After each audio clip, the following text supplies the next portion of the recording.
క్రియాయోగం శాస్త్రీయం. పతంజలి మహర్షి శాస్త్రాన్ని, భగవద్గీతను అనుసరించింది. ఏ యోగికైనా అనుభవాలు ప్రమాణం, ఫలితాలే మార్గదర్శకాలు. ఏ యోగానికైనా అవే నిదర్శనాలు, నిజ దర్శనాలు. యోగానికి శరీరం భూమిక, మనస్సు ఆధారం, ఆత్మ లక్ష్యం. యోగంలో శ్వాసక్రియ వల్ల వెన్ను చైతన్యవంతమవుతుంది. అందులోని శక్తి కేంద్రాలు పని ప్రారంభిస్తాయి. యోగి శ్వాసక్రియతో చెడు రక్తం ఎక్కువ ఉత్పత్తి కాకుండా నిరోధిస్తుంది. మంచి రక్తాన్ని శక్తి కణాలుగా మార్చుకుంటాడు. సిద్ధి పొందిన యోగులు శరీరాన్ని అదృశ్యం చేసుకోగలరు, అంటే ఈథర్ శరీరం పొందగలరు. అవసరమైనప్పుడు భౌతిక శరీరం పొందగలరు. ఈథర్ శరీరంతో అగోచరంగా, అదృశ్యంగా, అరూపంగా ఉండిపోగలరు. భౌతిక అణువుల్ని కాంతి కణాలుగా, శక్తి తరంగాలుగా పరావర్తన చెందించడమే క్రియ. పరమగురువులందరూ అశరీరుడు, కాంతి రూపులే. క్రియాయోగం అతి ప్రాచీనమంటారు యోగానంద. అసలు యోగమే ప్రాచీనం. కాలానుగుణంగా సాధనలో అనేక మార్పులు వస్తుంటాయి. ఏది మౌలికంగా ఉండదు. లాహిరి మహాశయులకు వారి గురువర్యులు మహావతార్ బాబా ఈ యోగాన్ని ఉపదేశించారు. లాహిరి మహాశయ చాలామందికి యోగం నేర్పారు. వారిలో యుక్తేశ్వర్ అగ్రగణ్యుడు. యుక్తేశ్వర్ గారి శిష్యుడు యోగానంద. పరంపరలో ఏ గురువు తన శిష్యులకు ఉపదేశించడమే తప్ప శాసించడం జరగలేదు. ఎవరికి వారు స్వతంత్రంగా ఎదిగిన వారే. ప్రాచీన పద్ధతి గురుకులాలు ఈనాడు లేవు. ఏ ఒక్కరూ జగద్గురువు కాదు. అందరిది స్వతంత్ర ప్రతిపత్తి, స్వయం కృషి, జ్ఞానం, ఆత్మ సంబంధం. గురువు ఇచ్చేదే కాదు, దారి చూపడం వరకే గురువుల పని. ఆధిపత్యం పరమ గురువులది. ఒకరి జ్ఞానం మరొకరికి ప్రేరణ ఇస్తుంది. ఒకరు మరొకరికి మార్గదర్శకులు అవుతారు. జ్ఞానం స్వతంత్రంగా సంపాదించుకోవలసిందే. ఏ గురువు దోసిడతో జ్ఞానం దారపోయడు. భగవద్గీతలో 2 చోట్ల క్రియాయోగ ప్రసక్తి ఉందంటారు యోగానంద. అంటే డైరెక్ట్గా క్రియాయోగ అనే మాట ఉండకపోయినా యోగక్రియ ఉంది. ఉచ్ఛ్వాసం నిశ్వాసం వెలువడినప్పుడు నిశ్వాసం తిరిగి ఉచ్ఛ్వాసంగా లోపలకు వెళ్ళినప్పుడు ఉచ్ఛ్వాస నిశ్వాసాల మధ్య విరామ శూన్యం ఏర్పడుతుంది. ఆ విరామ సమయంలో ప్రాణవాయువు ఊపిరితిత్తుల్లోకి ప్రవేశిస్తుంది. ఆ ప్రాణశక్తి జీవానికి అవసరం. అప్పుడు ఏం జరుగుతుంది? యోగి క్షయాన్ని నిరోధిస్తాడు. శరీరం క్షీణించకుండా, జీవకణాలు క్షయం కాకుండా ప్రాణశక్తి రక్షిస్తుంది. శ్వాసకోశాలలో శ్వాస వేగం తగ్గినప్పుడు పంచప్రాణక్రియలు యోగి ఆధీనంలో ఉంటాయి.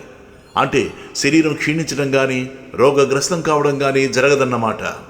గీతలో మరొక చోట ప్రాణక్రియ ప్రస్తావన ఉంది. ముని అంటే మౌనంగా ధ్యానం చేసేవాడని, యోగి అంటే యాగి చేసేవాడని. ఇద్దరూ స్వతంత్రంగా పరాన్ని ఆశిస్తారు. పరమపదంలో పయనిస్తారు. కనుబొమ్మల మధ్య కేంద్ర బిందువుపై దృష్టి నిలుపుతారు. తమను శూన్యం చేసుకుంటారు. ప్రాణ అపానవాయువుల్ని నాలుకతో శ్వాసకోశంలో బంధిస్తారు. ఇంద్రియాలు, మనస్సు, మేధస్సు యోగి ఆధీనంలోకి వస్తాయి. కోరికలు, భయాలు, కోపాలు, తాపాలు అన్నీ శమిస్తాయి. శ్రీకృష్ణుడే స్వయంగా చెప్పాడంటారు యోగానందజీ. పూర్వం ఒక జన్మలో తాను అంటే శ్రీకృష్ణుడు ఈ యోగాన్ని వివస్వతునికి నేర్పానని, అతను మనువుకు అందించాడని. తర్వాత ఈ యోగం ఇక్ష్వాకు చక్రవర్తులకు లభించిందట. అలా యోగం రాజుల చేతబడిలో పడి రాజయోగంగా మారిందట. రాజర్షులు దాన్ని జ్ఞానయోగంగా తీర్చిదిద్దారట. ఇప్పుడు యోగం అనేక దేశాలలో అనేక రూపాలలో సాధన చేయబడుతోంది. ఈ పేరుతో కాకపోయినా క్రియాయోగ లక్షణాలను పతంజలి మహర్షి 2 తావుల ప్రస్తావించాడు. ఓం పైన ధ్యానించడం, ధ్వనిరహిత చేయడం ధ్యాన లక్షణం. ఓం పైన ధ్యానించడం వల్ల శరీరం, మనస్సు క్రమబద్ధమవుతాయి. ధ్యానంలో చేరుకునే శూన్యస్థితిలో ఓంకారనాదం వినిపిస్తుంది. అది విశ్వస్వనం. సృష్టి ఏర్పడ్డదే శూన్యం నుండి. వెలువడిన ఓంకారనాదం నుండి, ప్రణవం నుండి ప్రళయం దాకా అంతా శబ్ద ప్రపంచమే. అంచేత నిశ్శబ్ద యోగం. సృష్టికి అది నిశ్శబ్దం, శూన్యం. కొత్తగా యోగం చేసేవారు ఓంకారంతో ప్రారంభిస్తారు. ఓం శాంతితో ముగిస్తారు. యోగి ఆ నాదలహరులపై పయనించి పరాన్ని దర్శిస్తుంటాడు. వేరొక తావున పతంజలి మహర్షి యోగక్రియను సూత్రీకరించాడు. ఉచ్ఛ్వాస నిశ్వాసాల క్రియాకలాపం ప్రాణాయామం అంటారు. దానివల్ల యోగి విముక్తిని కాంక్షిస్తాడు. పునర్జన్మ లేకుండా చేసుకోవడమే విముక్తి. అది మోక్షం కాదు. యోగి తొలినాళ్లలో నిర్వికల్ప సమాధిని సాధించడం కష్టం. కనీసం 10 సంవత్సరాల సాధన అవసరమవుతుంది. అప్పటికే గాని కణాలు చైతన్యం సంతరించుకో. శూన్యం కావడం అంత సులభం కాదు. కళ్ళు మూసుకున్నా ఆలోచనలు ఆగవు. ఆలోచనలు ఆగిన శూన్యంలో ప్రయాణం చేయవలసి ఉంటుంది. ఆ పైన జ్యోతి దర్శనం, వెలుగు దర్శనం అయితే తప్ప నిర్వికల్ప సమాధి ఏర్పడదు. అంటే సమాధిలో ప్రశాంతంగా ఉన్న అది సవికల్పంగానే ఉంటుంది. అంటే దివ్య చైతన్యం పరాప్రకృతి సాధకునికి అందనట్లు ఉంటుంది, దోబుచ్చలాడుతూ ఉంటుంది. యోగికి శరీర స్పృహ పూర్తిగా పోదు. పరలోకాలకు పోతున్నా అది తానేనని, అది తన శరీరమేనన్న భ్రాంతి వదిలిపోదు. ఈ శరీర భ్రాంతిని పతంజలి మహర్షి సమర్థించాడు. దానిని సవికల్ప సమాధి అంటాడు పతంజలి. నిర్వికల్ప సమాధి అంటే ఏమీ తెలివిడి లేకపోవడం, ఏ స్పృహ లేకుండా పోవడం, పై లోకాలకు వెడుతున్నా వెళ్ళేది తానేనని తెలియని స్థితి. అది తన్మయ స్థితి, ఉన్మీలన స్థితి. యోగ లక్ష్యం పరిణామం. ఒక రోజులో మార్పు రాదు. నెమ్మదిగా వచ్చే మార్పు పేరు పరిణామం. మనిషిలోనూ మార్పు నెమ్మదిగానే వస్తుంది. అది పైకి కనిపించకపోవచ్చు. సృష్టిలోని పరిణామం అంత తొందరగా గుర్తించడం కష్టం. మానవ వికాసము అంతే, మనోవికాసము అంతే నెమ్మదిగా సాగుతుంది. విశ్వ చైతన్యానికి విశ్వశ్వాస ఎంత అవసరమో మనోవికాసానికి శ్వాస అంతే అవసరం. ప్రాచీన మహర్షులు శ్వాస మీద దృష్టి పెట్టేవారు. శ్వాసనే ప్రాణప్రదం చేసుకున్నారు. శ్వాస మీద ధ్యాసనే క్రియాయోగం అన్నారు, యోగక్రియ అన్నారు. తర్వాత యోగులు శ్వాసక్రియను యోగక్రియగా మార్చుకున్నారు. మృత్యువుకు శ్వాసకు సంబంధం అంటగట్టి మృత్యువును జయించడాన్ని అమరత్వంగా భావించారు.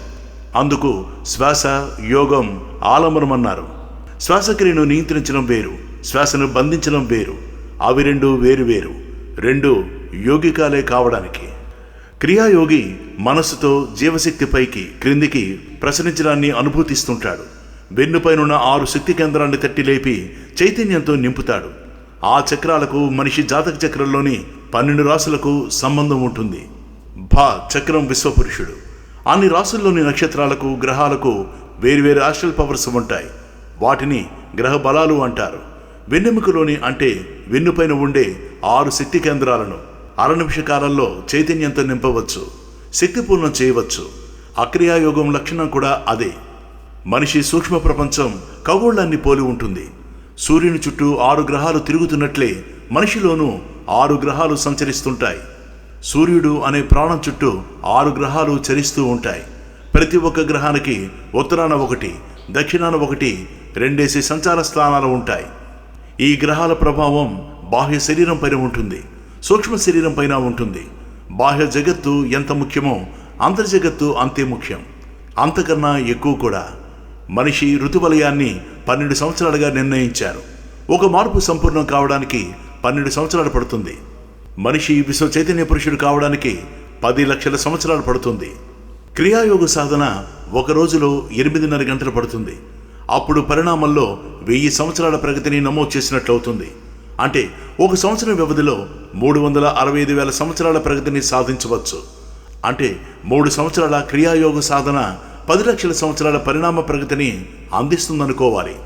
తక్కువ సమయంలో ఎక్కువ ఫలితం పొందాలంటే గురువుల సహకారం తప్పనిసరి. తీవ్ర సాధన వల్ల శరీరం మనస్సు దెబ్బతింటాయి. తస్మాత్ జాగ్రత్త. గురువు రక్షణ కవచం ప్రతి సాధకునికి అవసరం. సాధకులు కొత్తలో రోజుకు 14 నుంచి 24 క్రియలు సాధన చేస్తే చాలు. పూర్ణయోగ సాధనకు 6 నుంచి 12, 24, 48 సంవత్సరాలు పడుతుంది. ఆ గడువు పూర్తయ్యేలోగా మరణిస్తే చేసిన యోగ ఫలితాన్ని తన వెంట మరో జన్మకు తీసుకుపోతాడు. మనిషి శరీరం 60 నుంచి 100 వాట్స్ బల్బు అనుకుందాం. దానిలోకి ఒక్కసారిగా 1,00,000 వోల్ట్ల విద్యుత్ పంపితే ఏమవుతుంది? ఫట్మని పేలిపోతుంది. యోగం చేస్తుండడం వల్ల మనిషిలో వినిమయ శక్తి పెరుగుతుంది. రోజు రోజుకు యాస్ట్రల్ శక్తి రెట్టింపవుతూ వస్తుంది. సహజ రాజయోగంలో క్రియాయోగం వలె శ్వాసక్రియలుండవు. బలవంతంగా శ్వాసను బంధించడం ఉండదు. పూరకరేచక కుంభకాలుండవు. సాధన ప్రారంభం నుండి మనశ్శాంతి ఏర్పడుతుంది. లోపల జరిగేది తెలుస్తుంది. వెన్నులో గగుర్పు చైతన్యానికి సంకేతం. వెన్ను నిటారుగా నిలిపి కూర్చోవడం, కుండలిని శక్తి ప్రసరణను ఆహ్వానించడం, యోగక్రియకు సిద్ధం కావడం. పాత యోగ పద్ధతుల్లో శ్వాసపైన ధ్యాస పెట్టడం ఎక్కువ, ప్రాణాయామానికి ప్రాధాన్యత హెచ్చు. దానివల్ల ఆధ్యాత్మిక లబ్ధి చేకూరదు. యోగంలో అసహజ అప్రాకృతిక చర్యలు పద్ధతులు అవసరం లేదు. మంచి నిద్ర పడితే హాయిగా ప్రశాంతంగా సుఖంగా ఉంటుంది. ఎందువల్ల? ఆరోగ్యం కలిగేది నిద్రలోనే. ఎందువల్ల? నిద్రలో శరీరం గురించిన ఎరుక ఉండదు. డాక్టర్లు మందులిచ్చి మరీ నిద్రపుచ్చుతారు. ఆరోగ్య విషయంలో మందు కన్నా నిద్ర ఎక్కువగా పనిచేస్తుంది. నిద్రపోతున్నప్పుడు అసలు శ్వాసిస్తున్నట్లే తెలియదు. ఎరుక శ్వాస లేనప్పుడు అది యోగమే అవుతుంది. అంటే నిద్రలో ప్రతి మనిషి ఒక యోగి అయినట్లే. నిద్రపోయి లేచిన తర్వాత బడలిక ఉండదు, కొత్త ఉత్సాహం వస్తుంది, శక్తి చేరుతుంది. అది మనకు తెలియని యోగా వర్క్, యోగ క్రియ. అయితే నిద్రపోవడమే యోగం కాదు, యోగం లాంటిది. యోగులు నిద్రను యోగ నిద్రగా మార్చగలరు. ఎరుగుతో ఉంటూ జ్ఞాతంగా యోగం చేస్తే నిద్ర రాదు, ప్రతికూల ఫలితాలు ఉండవు. ఎంత కొంచెం చేసినా ఫలితం మంచిగానే ఉంటుంది. శ్వాసించడమే క్రియ అయిన పక్షంలో ప్రతి మనిషి క్రియాయోగి కావాలి. కానీ ప్రతివాడు అనుక్షణం శ్వాసిస్తూనే ఉంటాడు. అది యోగక్రియ కాదు, శ్వాసక్రియ మాత్రమే. శ్వాసక్రియను యోగక్రియగా మార్చాలి. శ్వాసక్రియ వల్ల పొందే ప్రాణశక్తి భౌతిక శరీర పోషణకు పరిమితం. యోగక్రియ వల్ల వనగూడే శక్తి మనసును శుద్ధి చేస్తుంది, యాక్టివేట్ చేస్తుంది, చైతన్యాన్ని ఆత్మదాకా తీసుకుపోతుంది. అంటే ఒకటి జీవన క్రియకు, రెండవది ఆత్మ వికాసానికి దోహదపడుతుంది. యోగశక్తి పెరిగిన కొద్దీ శరీరం, మనస్సు పరిశుద్ధమై ఆధ్యాత్మిక వెలుగులు దర్శింప వీలవుతుంది. మంచి ఆలోచనలు పవిత్ర భావనలు కలిగిస్తాయి. మనిషికి కాస్త ఆత్మ సంస్కారం కలిగినట్లే. ఆ పని పూర్తి కావడానికి, సత్ఫలితాలు అనుభవంలో ఉపయోగం కావడానికి 12 సంవత్సరాలు పడుతుంది. ఒక్క రోజులో అయ్యే పని కాదు. యోగంతో ప్రకృతిపై విజయం సాధించి ఒకే జన్మలో దివ్య జ్ఞానం అందుకోవచ్చు. శరీరాన్ని ఆత్మతో అనుసంధానపరిచేది శ్వాస. క్రియతో కలిసిన యోగం వల్ల ఆయుష్ పెరుగుతుంది, మనిషిలో దివ్య చైతన్యం ఏర్పడుతుంది, వర్చస్సు పెరుగుతుంది, ప్రజ్ఞ ఏర్పడుతుంది. మనస్సు ఎప్పుడూ శరీరావసరాలతో ఘర్షణ పడుతూనే ఉంటుంది. మనశ్శాంతి ఏర్పడితే ఆ ఘర్షణ ఉండదు, అంతా సర్దుకుపోవడమే. ఆలోచనలు, సంకల్పాలు, చేష్టలు, క్రియలు అన్నీ ఒకే రేఖపైకి వస్తాయి. క్రియాయోగం వల్ల మనస్సును జయించవచ్చు, శత్రువుల్ని జయించవచ్చు, చివరికి మృత్యువును దాటిపోవచ్చు. యోగం చేయడం వల్ల ఫలితాలు ఇవి మాత్రమే అని చెప్పడానికి లేదు. అనేక ప్రయోజనాలుంటాయి. ఒత్తినే కళ్ళు మూసుకుని కూర్చోవడం అంతర్వీక్షణం కాదు. రెప్పవేయకుండా ఆకాశంలోకి చూడడం వీక్షణం కాదు. గమనించడానికి ఒక పద్ధతి ఉంది. హృదయపు లోతుల్లోకి పోతూ గమనించగలగాలి. ఆలోచనల జీమూతాల్ని తరిమి కొట్టాలి. కొందరు ఆధునిక యోగులు అడవుల్లో మైళ్ళు కొద్దీ నడవడం, గంటల కొద్దీ చూస్తూ కూర్చోవడం యోగం అంటున్నారు. అది యోగానికి అర్థం తెలియని వారు చేసే పని, చెప్పే మాట. గమనించడానికి యోగ భూమిక కావాలి, ధ్యానం ఆధారం కావాలి. లక్ష్యం ఆత్మదర్శనం, లక్షణం దివ్య జీవనం. యోగ శాస్త్రమంతా ధ్యానంపైనే ఆధారపడి ఉంటుంది. సాధన వల్ల ఇంద్రియాల స్వాధీనంలోకి వస్తాయి. స్విచ్ ఆన్ చేయడం, ఆఫ్ చేయడం సాధకుని చేతిలో ఉండాలి. తన ఇష్టం వచ్చినప్పుడు పరంతో లింక్ చేసుకోగలగాలి. ఇష్టం మీద భౌతిక స్పృహ తెచ్చుకోగలగాలి. క్రియాయోగం వల్ల మరొక ముఖ్య ప్రయోజనం ఏమిటంటే, ఇక్కడ యోగ కార్యం పూర్వజన్మానుసారం జరగదు. సాధకుని ఆత్మ నిర్ణయానుసారం సాగుతుంది. ఆత్మసాక్షిగా ఆత్మ సహకారంతో జీవిస్తున్న కారణంగా, యోగిస్తున్న కారణంగా ప్రకృతిపై అధికారం కోరడం జరగదు. యజ్ఞాలు, యాగాలు ఎన్ని చేసినా అజ్ఞానం నశించదు.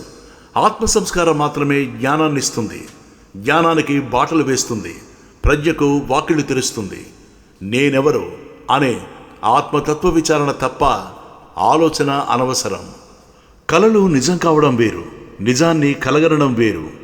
ఒక యోగాశ్రమం నెలకొల్పడం, ఒక ఆధ్యాత్మిక సంస్థను నిర్వహించడం మాటలతోనూ డబ్బు మూటలతోనూ అయ్యే పని కాదు. చేస్తున్న పనిని మంచిదని గుర్తించకపోగా విమర్శించేవారు, నిరుత్సాహపరిచేవారు ఎప్పుడూ ఉంటారు. మనకు తెలియదు కానీ ఎందరో మహాత్ములు, మహర్షులు పైనుంచి మనల్ని గమనిస్తూ ఉంటారు. నిజానికి అలాంటి మంచి పనులకు ప్రేరణ వారే, సంకల్పం కలిగించేది వారే, నిర్వహణకు అవసరమైన శక్తి సామర్థ్యాలు ప్రసాదించేది వారే. మనం ఎంత గింజుకున్నా, ఎంతగా సతమతమైనా పరమగురువుల అనుగ్రహం లేనిది అడుగు ముందుకు పడదు. ఆశ్రమాలు తేనె పట్టులు, దివ్యత్వం తేనె. ఎందరో యోగం చేస్తారు, పుణ్యం సంపాదించుకుంటారు, మోక్షానికి పోతారు, పక్కవారిని పట్టించుకోరు. యుక్తేశ్వర్ యోగానందకు ఒక ఆశ్రమం ఏర్పాటు చేసుకోమని సలహా ఇస్తే ఆయన ససేమిరా ఆ పని చేయనన్నారు. నీవు చేయగలవు యోగి, నీవు సాధించగలవన్న విశ్వాసం నాకుంది అన్నారు యుక్తేశ్వర్. ఆప్త గురువు అంత భరోసా ఇస్తే శిష్యుడు సాధించలేకపోవడం ఉండదు. అదే గురుబలం. నీవు ఎంత యోగం చేసినా అది నీకోసమే చేసుకున్నట్లు. ఒక ఆశ్రమం ఏర్పడితే 10 మందికి నీవు ఉపయోగపడతావు. కొన్ని వందల మందికి, వేల మందికి మార్గం చూపినవాడు అవుతావు. స్వార్థం లేకుండా, అహంకారం లేకుండా చేస్తే ఆ పని విఫలం కాదు. యుక్తేశ్వర్ ఎంతో ముందు చూపుతో ఇచ్చిన సందేశం అది. 1918లో అనుకోని అదృష్టం కాళ్ళ దగ్గరకు వచ్చింది.